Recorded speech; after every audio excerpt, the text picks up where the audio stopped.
Meet Canada's top voices in innovation, live in Vancouver at LLLSummit 2025. Featuring Tiago Ritter, digital marketing strategist.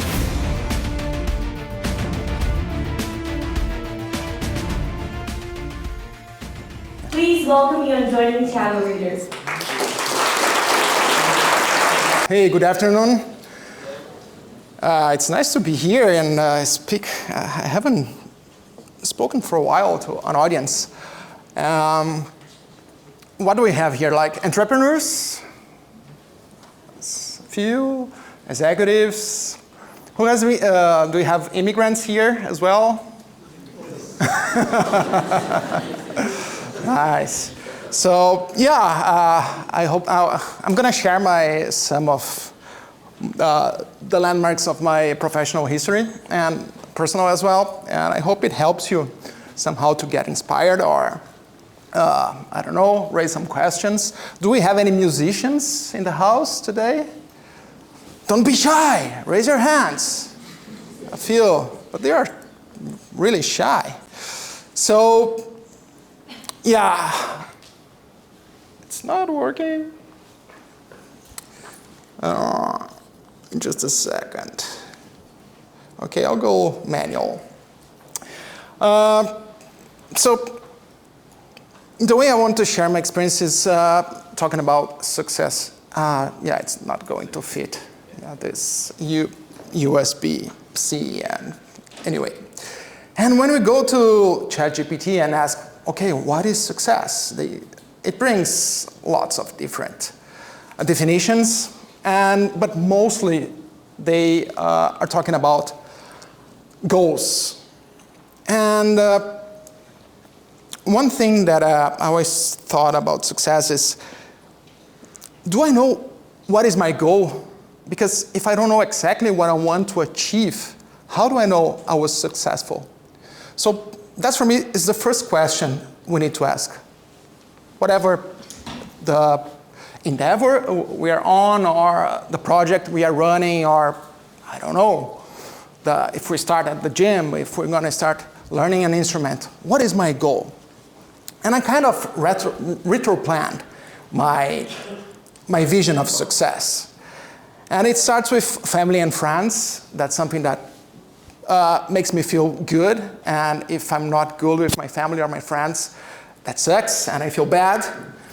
And I have a chapter of music. I'm gonna explain a little bit further. A chapter of sports and work.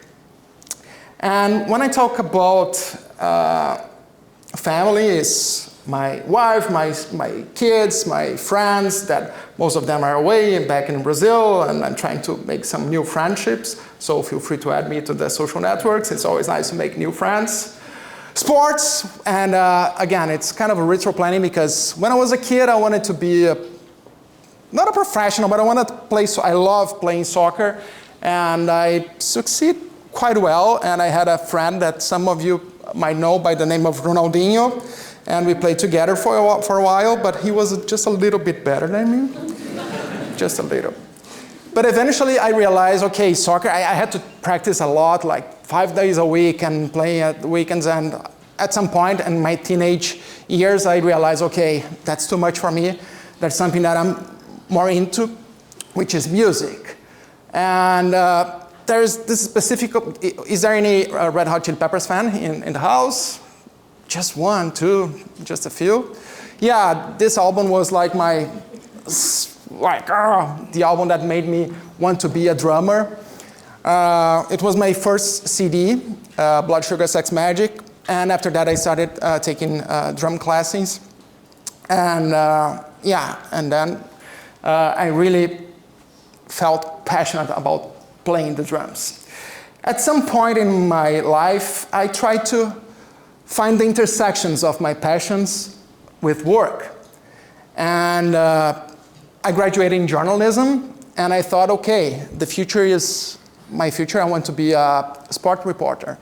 And after I graduated, I participated in a local TV program, and I had the chance to become a reporter.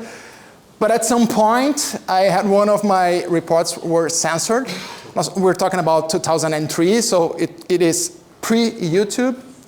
And I felt really bad that, okay, they don't get that it's supposed to be fun.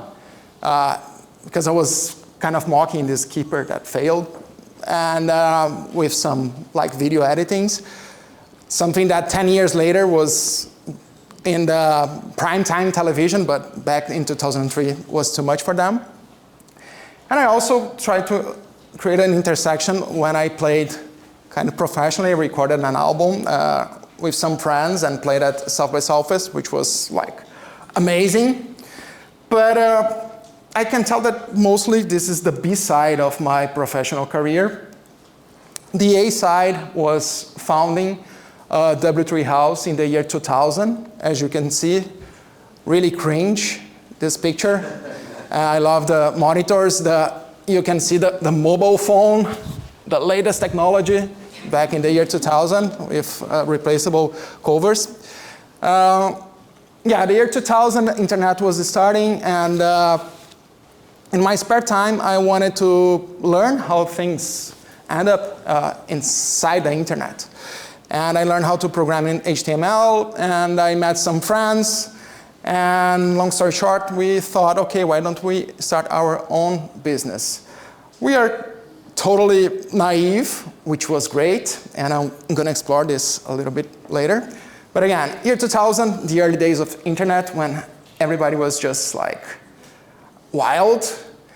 We were 4 freshly graduated students, and we had different backgrounds, which is something that I always highlight.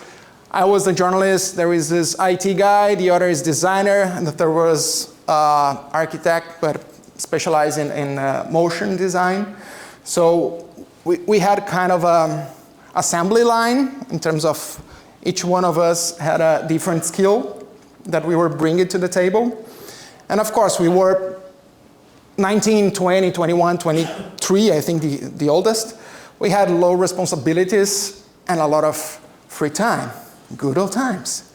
And most importantly, we shared the same values. So we were, and we still are completely different personalities, but we had the same values in terms of what we believe is important and what are the non-negotiables in terms of what we can do to make this company thrive or not. Yeah, and we had this fearless ignorance. We had no idea what it was to be like, establish a company, manage a company, pay taxes, blah, blah, blah, blah, blah, especially in Brazil. Is there any Brazilian here? Oh, lots of Brazilians. Yeah, you know what I'm talking about, how complicated it is in Brazil. But again, long story short, from 4 founders to 350 employees, we established 4 national offices and 1 office in the UK. We can say that we became one of the leading independent digital agencies in Brazil. We had really cool clients like Google, YouTube, Samsung, LG, HBO, MasterCard, Coca-Cola, Tramontina, and a few other local clients. At some point, again, we're talking about defining success. At some point, we realized, okay, because I was always very critical about these awards, and I thought, okay, if I want to be critic about it, I need to win one, and then I can be critic. So, okay, let's set this goal, and we end up winning Cannes Lion, Webby Awards, and lots of really prestigious awards. We were a pioneer in social media, and eventually this agency, we created a few spin-offs, specialized, for instance, we had an IT spin-off, the other one was more like audio video, and it became like a big ecosystem with different skills. Yeah, lots of cool stuff.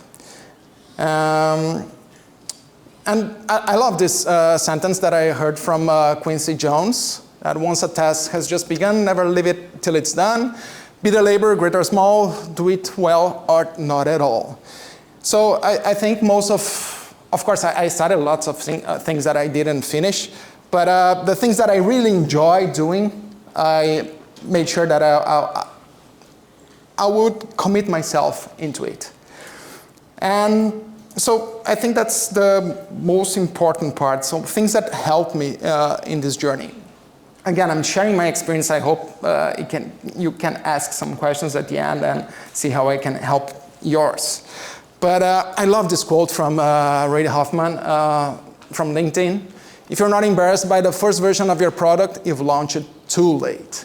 So again, going back to that feeling of startup, of doing something, and 5-10 years later, when you see the picture that I showed you, of course I'm embarrassed by the pullover I was wearing, the shoes I was wearing, even the projects that we launched.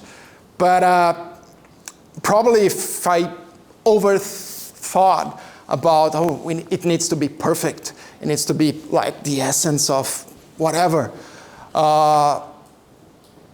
I would have lost the train, and I would have missed this opportunity of creating the company. And another thing, and especially these days that we have, like, technology evolves so quickly, I read, I think, 4 or 5 different books from Malcolm Gladwell. One that I really like is Outliers. And he mentions that he brings lots of examples that people that really excelled in their professions, they dedicated at least 10,000 hours to their craft, like the Beatles when they played in Hamburg, or Bill Gates, or I don't remember the other examples, but yeah, 10,000 hours dedicated to become a master in the craft. But there's a caveat. It's not only about your commitment. It's also about where you are and when you are. And the example is Bill Gates became Bill Gates also because he had the chance and he had the time to explore technology, IT in 1968, going to a public library and having access to a computer that most people wouldn't have. So for me, it's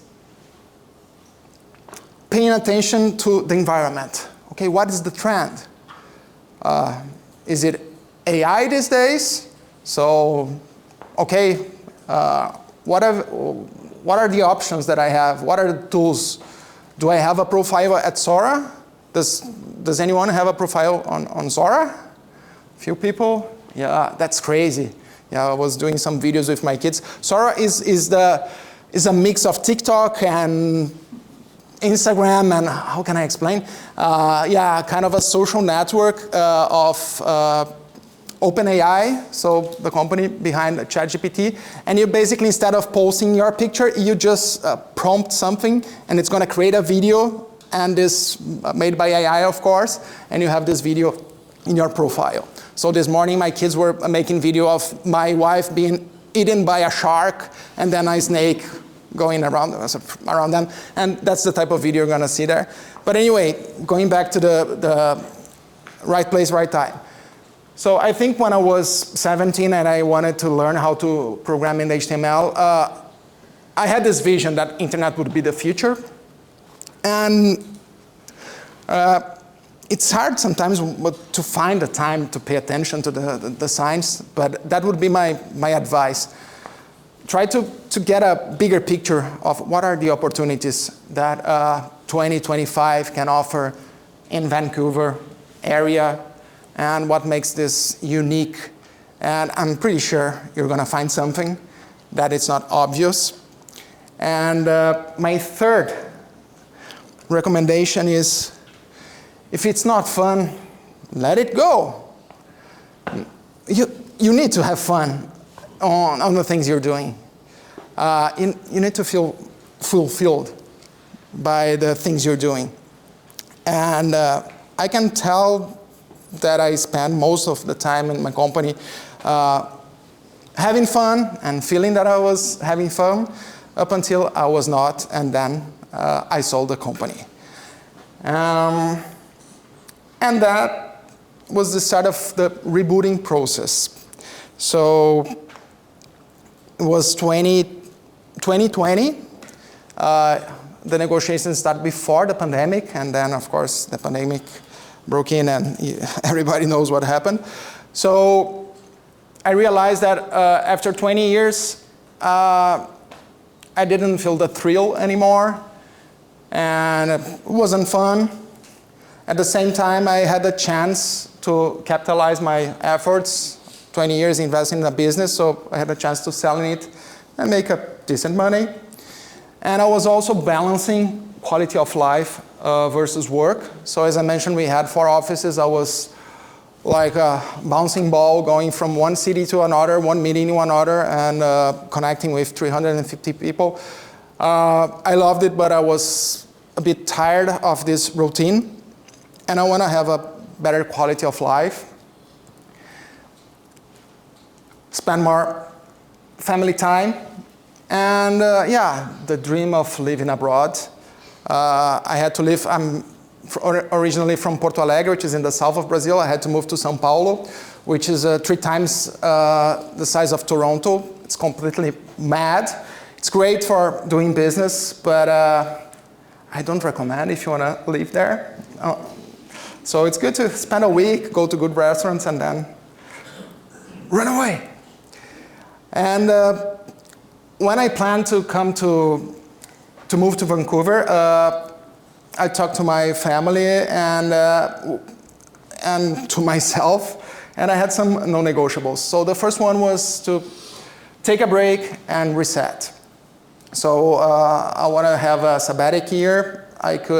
So the same thing that I mentioned that I had in the first years of my company. So I had a lot of spare time just to study, to do nothing, and to get the signals of what could be the next trend.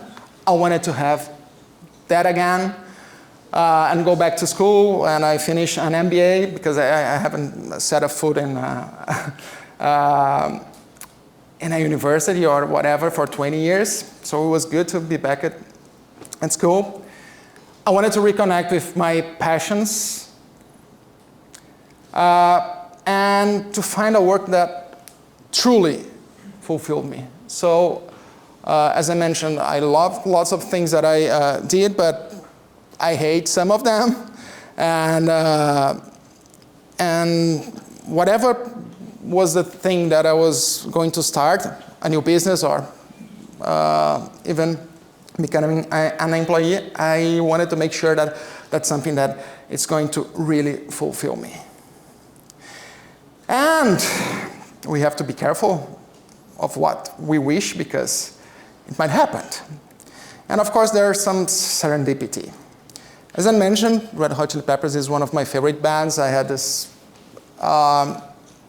album, and in March 29, 2023, they were playing here at BC Place. And although they played several times in Brazil, it was the first time that I had the chance to attend a Red Hot Chili Peppers concert here. And I noticed a few days later that their drummer, Chad Smith, one of my favorite drummers, probably one of my heroes,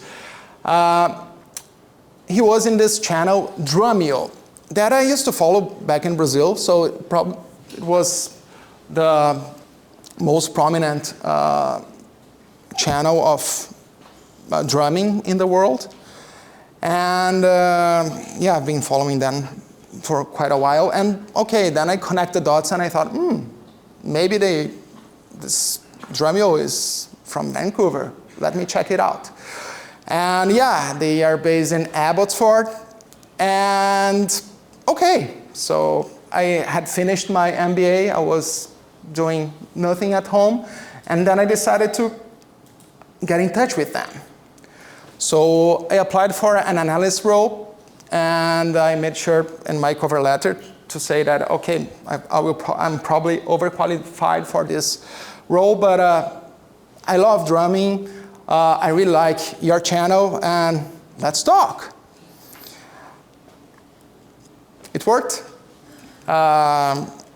So I caught the attention of the HR. They reached out to me, and I told them, okay, I really don't want this position, but I want your attention. So I have this experience. I did this thing, blah, blah, blah, blah, blah, blah, blah. And I talked to the marketing director and then CMO, and then the whole C-suite wanted to meet me. And then we started to think of things we could do together. Of course, I told them I had this long time experience running my own business. I love music, and I think we could do something together. There was no specific role available at the time. So, okay, I'm going to pitch you an idea. Why don't we make Drumeo global? Because they offer the content only in English. And just some context, Drumeo is one of the brands of Musora, which is the holding company. The project was postponed, but we stayed in touch, and long story short, 6 months later, they offered me the role of advertising director, and on February, I started at the company. And that's, for me, a perfect match, because I was able to merge my passion with my professional experience. And this company has arguably the best mission in the world, which is inspire more people to play an instrument.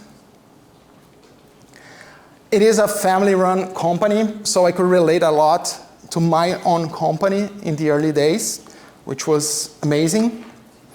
And my experience and my mindset, of course, was truly appreciated by the company, and I felt myself valued by the company.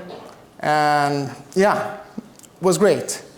And the cherry on the pie, the chance to meet my music heroes.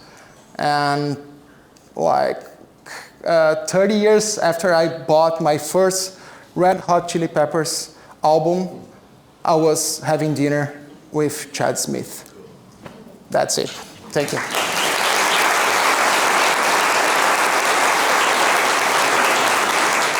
Questions?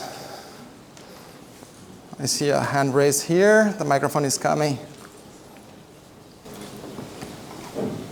So as someone, I write everything now, as someone who sold a digital agency and now leads a technology-enabled education company, what would you do differently if you were starting another venture today with AI as a corporate point? Woo! That's a tricky question. Yeah. So a few things. Probably I wouldn't think of having 350 employees because of course it's great to have a lot of people and to be able to provide a lot of jobs, but I would think of something that was more that I was able to escalate without hiring people, and in a digital agency at the time was impossible. So yeah, that would be one thing. Man, that's, I don't know. What would I do? Yeah. AI. I don't know. I can have a coffee and think about it. Because, yeah, it's good that I don't have to run the company anymore, because then I leave that to the C-suite. I can just worry about selling the product. But yeah, it's a completely different environment. I think at the same time, it's AI is a big threat for lots of roles, but of course it's an opportunity. And if you think of, again, my kids were doing videos and creating things. They are 6 and 8. Possibilities are endless. But we need to spend the time again. Spare time is amazing. When you don't have like the obligation of coming up with something, just explore. If you have the time to explore, that's when the good ideas come up. You know, I think at least that's how it works for me, and that would be my advice. I don't know exactly what to do. What would I do differently? I would probably sell to someone else because I had a lot of headaches to the buyer, but that's, again, a different question. But yeah, again. Other questions? So I'm going to start here. Well, you run a company with 350 people and you won these awards and everything, so you were clearly kind in the driver's seat, or well, having a good team, right? Leadership team you work with. And now you incorporate yourself in a successful company. I follow the videos too. But how is it to be a part of it and not like the head of it? That's a good question.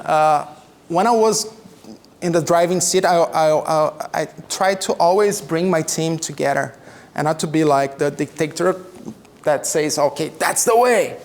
I always try to not only listen to them, but let them decide and to be the entrepreneurs within the company. That was my vision. So lots of my former employees, they became partners. They had, when we sold the company, we had like 9 different partners.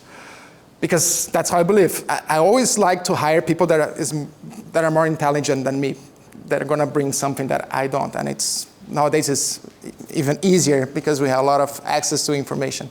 So, and I was very fortunate that the company that I'm in, they think pretty much the same way that I do. So they offer this freedom for me to come up with some ideas, to listen to my ideas, to agree and disagree in a very constructive way. Probably if the company, if they weren't like this, I wouldn't fit. Because I like to share my ideas, and sometimes they won't agree, but at least I love the discussion. I think that's the healthiest thing a company can have. Thank you. Of course, hands behind. Okay. After sharing all of these great key highlights of your stories and having the milestones, reach the milestones that you shared with us, have you come up with your own version of success at this moment? Do you have a definition of success, or do you consider yourself a successful man? Yeah, I made sure to bring that last picture to the end of my presentation because I had this dinner like 1 month ago. And yeah, I think for me it's part of the success that I see the company thriving. So currently we have 100,000 active students, and this base is growing. So I consider that I'm doing my role by helping the company to grow. But for me, it's how I start my day and end my day. Always, when I think about the challenge that I'm going to have the next day, I feel happy about it. I don't feel like stressed. At some point on my company, I was always stressed because, this person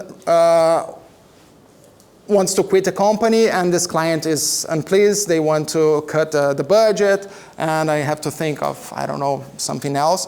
And I was feeling anxious about my role because it's problem after problem, and whoever is the CEO of a company knows what I'm talking about. You become like a fireman. You're just always pointing your hose, trying to quit the fire. And again, now I consider that I have the time to play soccer with over 45ers. I have time to go to the gym. I have time to play with my kids. I drink less. So I think these are KPIs that can measure if you want to measure like success. I think that's something that I really I was seeking when I left Brazil. And again, feeling happy to commute to work. I have to commute 2-3 times to Abbotsford from North Van. So it's an hour, sometimes even 2 hours commute. And I'm happy in doing that. So I think that's the best KPI of success that I can have. Of course. First of all, I'm Brazilian as well. I'm from Floripa, and Ooh. I do have a son. He's 4 years old. He loves drums. And had the chance to meet Brandon. Nice. It was very nice. And my question is kind of related to my son as well. Coming from Brazil, it's very likely that because of the challenges and all the, I would say, we have to have all the time. We have like it's not easy to live over there, of course, and we're always trying to find a path in a leadership or going, to become a successful person. We're always like thinking, oh, if I'm gonna become a successful person, probably I would be a founder of a company, something like that. However, once you find a different way of living, I can see that once you move abroad and are living in Canada now and have more time with the kids, and you're not like, just, I don't know, it has fire all the time and you don't need to, think about that all the time. Do you think that the new generation, how they are gonna have this idea of actually become an employee, going to to find a place that, as you said, has the same values, or you have a chance to have a voice inside of that, instead of actually become a founder or business owner or something like that, that is kind of like very easy to think about that when you're in places that has so much like a kind of hard environment around us, and when you have another chance to have more to explore different things, perhaps you don't need to store in a very hard job since that you are coming from the university or something like that. Do you think the new generation, especially your family, your kids, or even they're gonna think about going back the other direction that used to be our parents to become a really good employee or something like that? What do you think about that? Yeah. My vision is sometimes we are not so careful about the things that we want and we don't want. And my advice would be, we need to be picky. Try to, I set my non-negotiables. I think that's fundamental. You need to know what you are willing, or what do you want to face, or what you want to experience, and what you don't want to experience. And for pragmatic persons, you can just create an Excel. So these are the things that I like, these are the things that I don't like, and let's try to match my job opportunities. And could be being an employee, could be starting a new business. I don't think there's a specific answer. I think it's much more how you feel about it. Again, I'm really happy and I'm really proud of what I accomplished with my company. But I really like going to a company that's completely established, and I don't need to worry about if a person will quit their job, because it's not my problem. My problem is related to my part of the my area. And of course, I'm gonna face a lot of challenges, but it's gonna be related to the things that I have more control about it. And at this point in my life, that's something that makes me happier than 20 years ago. Again, our kids at 20, they could think one way. At 40, they're gonna think probably differently. And it's up to them. What I love about my journey, that I was a really young entrepreneur, is I had no idea where I was going to, in terms of how hard it is to start a company and everything related to it. And I think it made me feel, or it made me kind of fearless to the challenges, and to face it in a more open way. And yeah, I think that would be my advice. Try to know what you want and what you don't want. And then the result could be starting your business, because if you don't find anything that can fill this gap, or if you find this perfect company with the perfect people, exactly the things you want to do, go there and see how it goes. If it doesn't work, go for plan B, C, D, A, Z. Thank you. Okay, thank you guys. October 19th, 2025. UBC Innovation Center, Vancouver.